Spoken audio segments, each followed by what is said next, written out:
What's the meaning of comestible?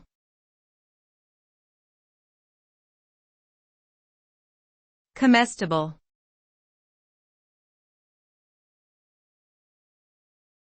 Comestible.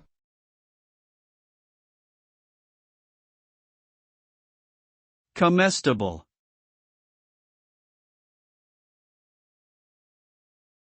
Comestible.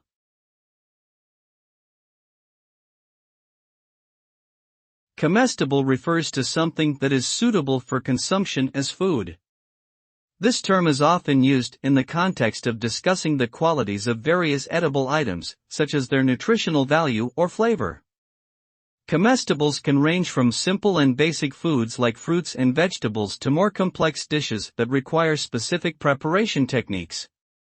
The term is also frequently used in the food industry to describe ingredients or products that are intended for use in culinary applications. Overall, comestible is a useful term for discussing and categorizing the wide variety of foods and food-related items that exist in the world.